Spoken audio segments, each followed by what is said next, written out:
Assalamualaikum warahmatullahi wabarakatuh. Perkenalkan, nama saya Dedi dari jurusan Teknik Elektro angkatan 2017 dengan NIM 2211718080. Nah, di sini saya akan memaparkan atau mempresentasikan tugas dari mata kuliah Sistem Embedded. Dan saya di sini sekelompok dengan Ricky Panjaitan. Nah, di kelompok kami ini kami akan membahas tentang mobile computing dan aplikasinya. Nah, di dalam pembahasan mobile computing dan aplikasinya ini kami di sini akan membahas tentang pengertian apa sih pengertian mobile computing itu sendiri, terus perkembangan mobile computing, konsep mobile computing, aplikasi mobile computing, terus pendukung mobile computing dan keterbatasan mobile computing. Nah,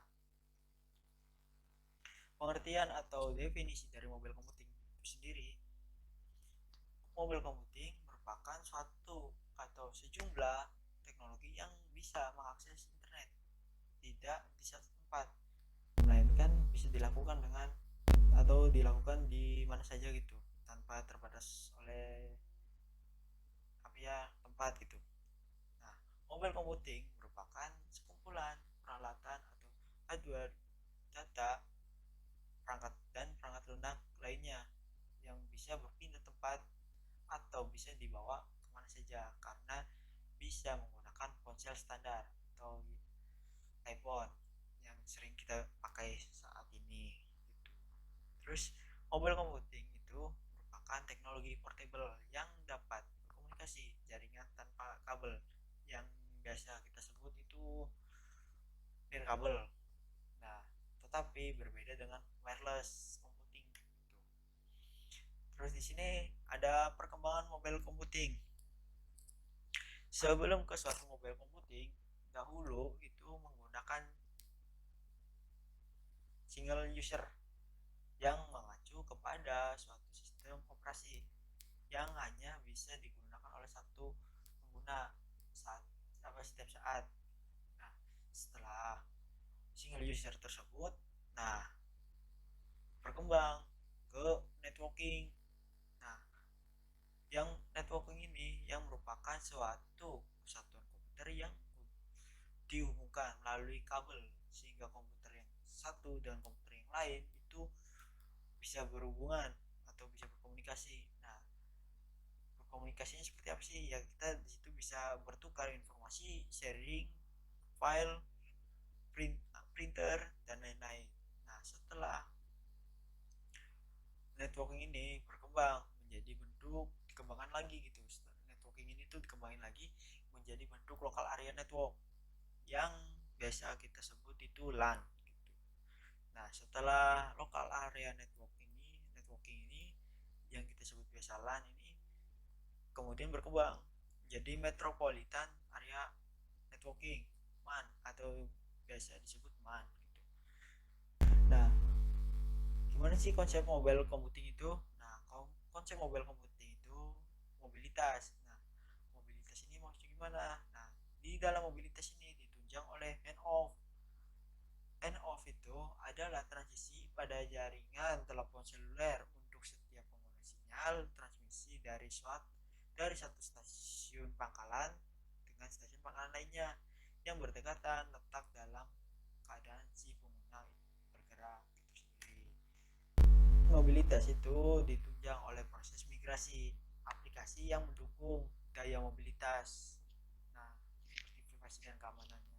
Nah, terus ada autentikasi. Nah, autentikasi ini membutuhkan sumber daya pengolahan dan sumber komunikasi yang banyak ketika protokol berdasarkan public key atau NC encryption. Terus ada otorisasi. Nah, layanan di mana pengguna dapat mengakses dari ponsel mereka secara wireless gitu. Nah, terus apa sih aplikasi mobile computing gitu? Nah, aplikasi mobile computing itu sudah ada saat ini ya, di antaranya yang kalian bisa lihat itu di kendaraan. Itu pertama ada di kendaraan gitu. Di kendaraan itu gimana sih ya, untuk pemantauan dan koordinasi ya, seperti GPS-nya gitu. Itu sudah menerapkan mobile computing. Nah, terus ada juga peralatan emergency yang digunakan untuk mengakses ke dunia luar gitu, untuk berkomunikasi ke dunia luar antar luar negeri seperti itu. Nah, terus ada akses web dalam bentuk keadaan bergerak. Terus ada lokasi aware service. Terus ada information service. Terus ada disconnected operation. Terus ada entertainment. Paling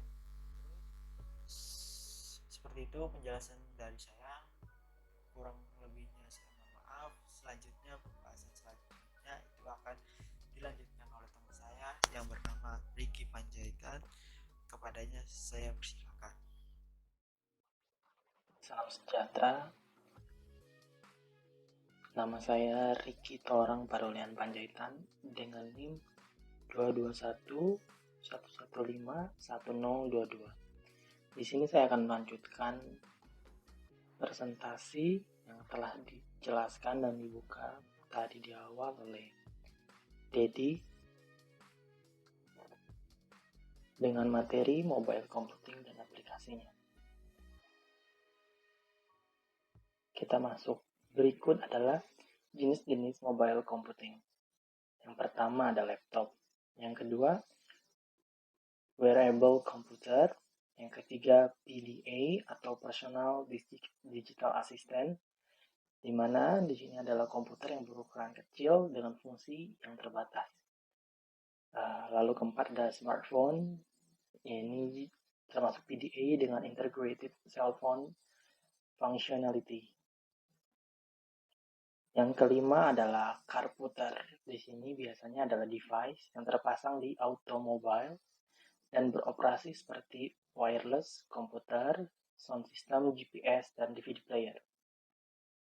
Biasanya ada di mobil-mobil. Yang keenam adalah ultra mobile PC, yaitu komputer berukuran seperti PDA yang berfungsi untuk mengoperasikan sistem. Yang ketujuh, ada juga internet tablet, dan juga merupakan yang terakhir, yaitu sebuah internet appliance dalam bentuk tablet. Tidak seperti tablet PC, internet tablet tidak memiliki computing power yang besar dan aplikasinya pun terbatas, serta internet tablet tidak dapat menggantikan fungsi umum dari komputer. Dalam internet tablet terdapat aplikasi seperti MP3 dan video player, web browser, chat aplikasi, dan picture viewer. Tanpa kita sadari, kita seringkali melakukan kegiatan dengan memanfaatkan penggunaan mobile computing, seperti membuat database sederhana, menggunakan mobile phone sebagai remote, mencoba web server di mobile phone, melakukan pertukaran data antar mobile phone. Pendukung mobile computing. Komponen penting pendukung mobile computing ada dua, yaitu software dan hardware. Di software sendiri terdapat OS atau operating system. Kita tahu kalau OS sudah banyak ya, ada dari Windows sendiri, kalau ada Linux, ada Palm, dan lain-lain. Yang kedua ada JavaMe, biasanya dipakai untuk browser kayak gitu, untuk desain web. Ada juga aplikasi dan GUI, ada Symbian, Nokia, mungkin udah tertinggal zaman, pada zamannya Symbian merajai pasar. Dan Android yang sekarang banyak dipakai, dan juga selain Android ada juga iPhone yang pakai iOS. Lalu ke hardware-nya, yang pasti ada CPU, dan yang kedua ada storage, penyimpanan, ada RAM, ROM, segala macam. Dan ketiga memori, termasuk yang tadi, memori RAM, ROM, yang membantu prosesor. Dan ketiga ada communication, di sini ada bisa wireless berupa WiFi atau kartu CDMA, GSM, 3G, Bluetooth, dan lain-lain. Ada juga sensitive device, ada kamera, dan lain-lain. Display device, ada LCD, atau berupa LCD kecil, pokoknya bermacam-macam. Keterbatasan mobile computing sendiri adalah bandwidth yang belum memadai, pemakaian listrik, kesehatan karena ada radiasi, user interface yang tidak terlalu wah, interface untuk transmisi dan standar keamanan karena tidak cukup secure, keamanannya simple. Sekian presentasi dari kami. Maaf apabila ada kesalahan dari presentasinya Dedi atau presentasinya saya. Semoga dengan ini kita sama-sama bisa belajar dan juga memperbaiki kesalahan kita. Terima kasih atas waktunya. Sekian.